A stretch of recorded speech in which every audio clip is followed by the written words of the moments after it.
Hi guys, how's it going? Ivano here with my beginner's guide to the Deception Assassin, which is of course a stealth DPS class, in my opinion, one of the most fun to play classes in the game, has huge burst, very good at dueling, has good crowd control, and is probably one of the best classes for arena and also for solo play, especially questing, and recently got buffed, so is a decent option in PvE now as well.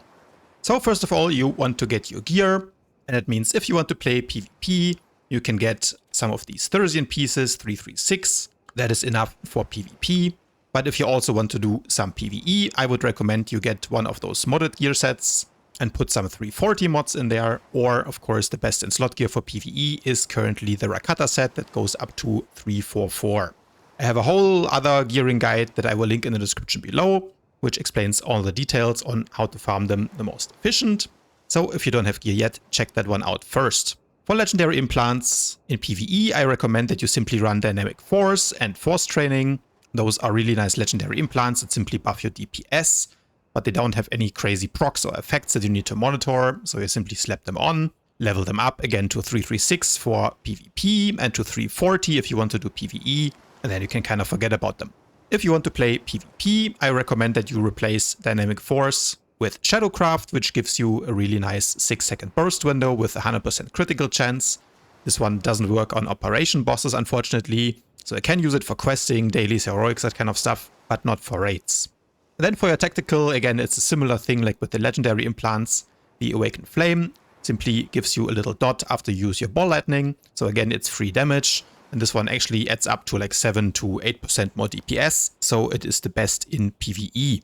While this is also playable in PvP, for most cases I would recommend that you run 2 cloaks, which gives you a second use of your Force Cloak, which is of course your combat stealth. So this one is really overpowered if you want to play arenas, 1v1s, or defend some objectives. For your stats, if you want to PvE, having 110% accuracy is absolutely mandatory, and to reach that you need at least 2700 accuracy rating. Next, you want to make sure that you have between 2100 and 2200 alacrity, and then put the rest into crit. Your crit might be a little bit higher or lower, depending on how good your gear is and how good your augments are, so don't worry too much about crit, but these are some rough numbers that you can shoot for. For PvP, you only need around 5% accuracy, and this means you should end up with around 1100 accuracy rating. So what you can do for PvP is you simply exchange 2 gear pieces with accuracy on them for other gear pieces with crit, and then you should be fine. Talking about the build I use, so for PvE I run something like this. Important talents here are Lightning Engine at level 43, so this one is important for raids, because otherwise you can run out of force, and with this one you never do, so you don't have to worry about it. But in PvP you want to run Lightning Critical instead to maximize your burst damage. At level 51, Formless Phantom gives you 60% AoE damage reduction, which is really powerful in PvE, where most of the damage that you will take from bosses and raids is coded as AoE. So this one is basically your strongest defensive option, but in PvP there's not so much AoE damage that actually kills you, mostly single target damage, and of course crowd control, which is why you want to run Dark Stability for the CC immunity. And the last difference really is in level 73. For PvE, you can either run Shroud of Madness or Reaper's Rush for more damage, and in PvP you can choose between Shroud of Madness if you're playing against a lot of dot classes, or Avoidance if you want more mobility. Okay, now let's talk about the fun part, how to do damage. And the thing about Deception is Deception doesn't really have a fixed rotation that you can learn by heart, but instead it uses a priority system, which sounds complicated, but it is actually very easy. You only really need to learn 5 abilities. So we're gonna go through this very slowly. I promise by the end of it you will understand how to do very decent damage with Deception. And by the way, over here on the left side of the screen you will see exactly the abilities that I use, so you can also follow along. So the first thing, whenever you use an ability, you have a chance to generate a static charge. This is this little icon like here. It kind of looks exactly like your discharge. And only once you have a static charge are you able to actually use your discharge. You can have a maximum of 3 static charges, and once you have that, your discharge will start to glow. And that's when you should use it for maximum damage. Okay, so very simple. You just kind of hit some random abilities. And once you get 3 static charges, your discharge will start to glow. And that's when you use it. Then the next thing is your Ball Lightning, which looks like this. does very good damage, and because of the tactical, it puts this little dot on the target as well. And the cool thing about Ball Lightning is that it will always generate a static charge if you use Voltaic Slash or Lacerate before. So what you can do is, for example, before the fight, you use Lacerate twice, which will build these stacks of passive called Voltage. And then afterwards, if you hit Ball Lightning, which also now starts to glow, you will always generate one static charge. So if you simply keep doing that, now we have 2 charges randomly, and again Ball Lightning, and we have 3 charges. So basically, after you use Ball Lightning 2 times, you should be able to use Discharge. The next way you can build static charges is by using Recklessness, which is your offensive cooldown, also gives you additional critical chance. So if we simply pop that, you will see Discharge also starts to glow. And what you can do with this is, of course, if you have Discharge ready, you can go Discharge, Recklessness, and another Discharge, or basically like a double Discharge combo. Okay, next we have Reaping Strike, which looks like this, does a lot of damage, but it has a rather long cooldown. However, the good news is that because of our level 23 talent, which is called Energized Blade, we can reduce that cooldown every time we score a crit with a force attack.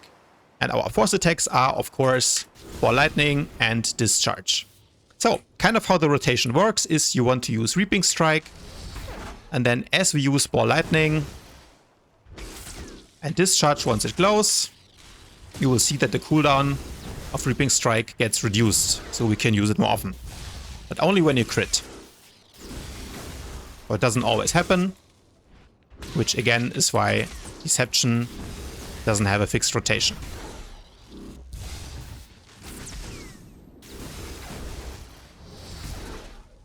So overall, the idea of Deception is that you want to use Reaping Strike as often as possible because it does very good damage, and you want to put it on cooldown first so that then you have a chance to reduce that cooldown with Ball Lightning and Discharge. Your ability number 4 that you need to learn is called Maul, which is unique in the way that it does more damage if you use it from behind the target. It's actually not completely behind the target. You can also use it kind of like from the side, and it will do more damage. And as you do damage to your target, once every 8 seconds, Maul will start to glow as well. Which means it will do 25% more damage and cost less force. And that's of course when you want to use it, but because that can only happen once every 8 seconds, you are not losing any damage if you don't use Maul immediately. So this is why Maul is our 4th priority. And then finally, the last ability is Voltaic Slash, which is your filler ability that you can use whenever the other 4 are not glowing, basically. Okay, now we're going to put all of this together in a very simple priority, which is that we are going to use Reaping Strike whenever it's available. We are going to be using Discharge whenever it glows. And if those 2 are not available, we are going to prioritize Ball Lightning. And if none of these 3 are available, we will use Maul. And if none of those 4 abilities are available, we will simply use Voltaic Slash. By the way, if you're wondering how I set up this ability bar here in the middle, it is an additional quick bar that I've changed so it has 4 slots but only 1 row. So then this is how it looks like. And then I simply drag the abilities in here. By the way, if the abilities don't glow for you, go to Preferences, User Interface, scroll down until you see Highlight Triggered Abilities, and make sure this one is activated. Okay, so for PvE, before you start the fight, you want to use Lacerate twice to build your voltage stacks, then go into Stealth. And typically you're going to be far away from the boss, let's say, so you're going to use Phantom Stride, and then Reaping Strike. Now Discharge is glowing, so we use Discharge, followed by Ball Lightning. That reduces the cooldown of Reaping Strike. Maul is glowing, we use it. Use a Voltaic Slash, and now we use Reaping Strike first, because it's our first priority. Ball Lightning is glowing, it is our second priority. Discharge is not glowing, so we use Maul instead. Now we use Voltaic Slash, another Discharge, another Ball Lightning, and now Discharge is glowing again. One more time. Again, before the fight, you are probably going to be 30 meters away from the boss. So you can simply spam Lacerate to prepare your voltage stacks. Go into Stealth. Here we go.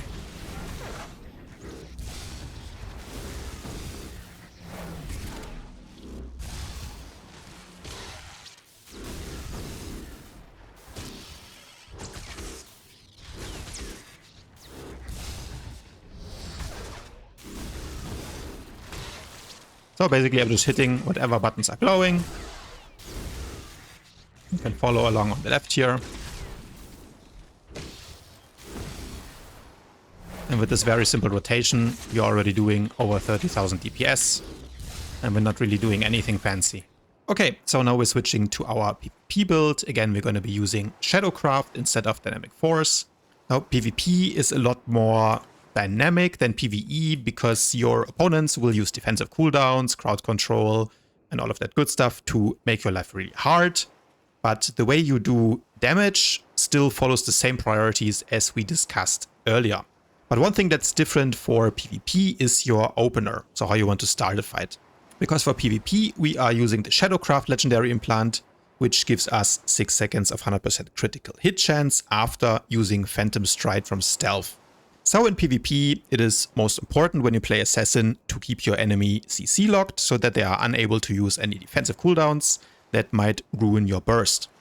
So to do that, we are running Maul Spike at level 27, which turns our Maul into a 2-second hard stun when used from Stealth. So the PvP opener looks like this. You want to start again using your Lacerate if you're not in the fight, and then use Stealth, Phantom Stride into Maul to proc your legendary implant and apply a 2-second hard stun, walk more than 4 meters away, low slash, discharge, electrocute, recklessness, reaping strike, Maul if it's procced, and another discharge. So with this opener, you are basically combining 3 hard stuns, which is your Maul Spike from Stealth, then low slash from more than 4 meters away, and then afterwards electrocute. So kind of a triple hard stun combo makes it so unless the enemy has a CC breaker or one of those rare cooldowns that can be used while stunned, they are going to be helpless and take massive amounts of damage. After that opener, your target either has to use a defensive cooldown or hit the respawn button. And if they pop a cooldown, then you need to decide whether you can finish them off through it or whether it's best to swap targets, but that will come with experience.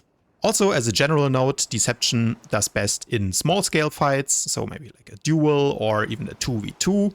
So if possible, you want to avoid jumping in the middle of a big Zerg and rather, play like an assassin and focus on picking off isolated and or low HP targets. Also, keep in mind that your Force Cloak can be used offensively to proc another Shadowcraft because it resets the cooldown of your Phantom Stride. So if you're in the fight like this, you can simply pop Force Cloak and Phantom Stride Maul and do the opener combo again.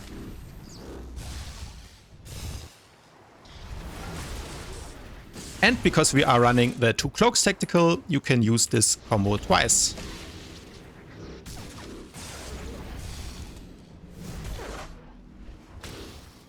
So one note on AoE damage, Deception needs to give up its tactical to do any meaningful AoE damage and play may cause injury. But this one nerfs your boss damage in PvP too much, so in my opinion it is not an option, and I don't recommend it for beginners in PvP either. Simply go with Awakened Flame if you want to do more damage, or 2 Cloaks if you want more survivability and or burst. Finally, a note on defensive cooldowns. Your best cooldown is going to be Mass Mind Control, so make sure you use that one wisely. Force Shroud can be used to make you completely immune to most force and tech attacks, but keep in mind that it only lasts a few seconds, so you need to time it right. Deflection is kind of the opposite of Force Shroud because it protects you against weapon attacks by increasing your defense chance. With our PvP build, this one also grants you 6 seconds of CC immunity, so use it when you expect to get stunned. And finally, we already talked about Force Cloak, which is your combat stealth, and it can be used kind of as your oh shit button if your HP drops dangerously low.